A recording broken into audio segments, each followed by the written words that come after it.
सांगोल्याचे माजी आमदार शहाजी पाटील यांचा विधानसभा निवडणुकीत पराभव झाल्यानंतर त्यांचे कार्यकर्ते व पदाधिकारी नाराज झाले होते। नुकतेच त्यांच्या कार्यकर्त्यांचे एक शिष्टमंडळ उपमुख्यमंत्री एकनाथ शिंदे यांना भेटले असून त्यांनी शहाजी बापूंना विधान परिषदेवर संधी द्यावी अशी उपमुख्यमंत्री एकनाथ शिंदे यांना विनंती केली आहे। या संदर्भात माजी आमदार शहाजी पाटील यांना विचारले असता माझ्या बाबतीत उपमुख्यमंत्री एकनाथ शिंदे योग्य वेळी योग्य निर्णय घेतील याला माझी खात्री आहे असं उत्तर दिलंय। या निवडणुकीत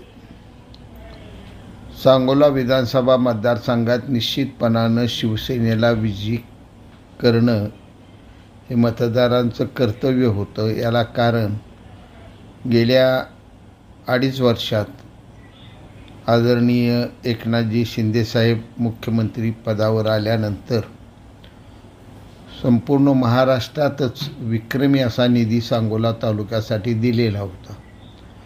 सगळी महत्त्वाची कामं, लोकाभिमुख कामं, शेतकऱ्यांच्या गरजेची कामं, सर्वसामान्य लोकांच्या गरजेची कामं यातून मार्गी लागलेली आहेत। परंतु खांद्याला खांदा लावून काम करणारा साथीदार अचानकपणे विरोधात गेल्यामुळं अचानकपणे हे संकट आल्यासारखं आमच्यावर आलं आणि आम्हाला पराभवाला सामोरं जावं लागलं।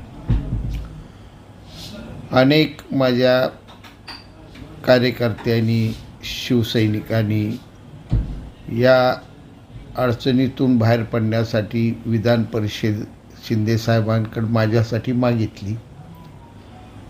शिंदेसाहेब निश्चितपणानं योग्य वेळी चांगला निर्णय घेतील याविषयी मला पूर्ण विश्वास आहे।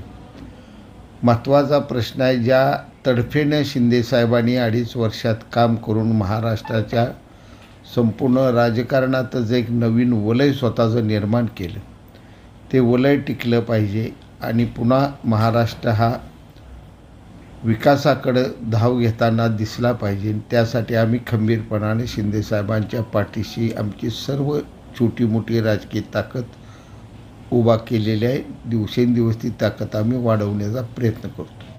ताज्या घडामोडी जाणून घेण्यासाठी शिवशाही न्यूज यूट्यूब चॅनलला सबस्क्राईब करा। आपण हा व्हिडिओ फेसबुकवर पाहत असाल तर फेसबुक पेज फॉलो करा आणि शिवशाही news.com या आपल्या वेबसाईटलाही भेट द्या।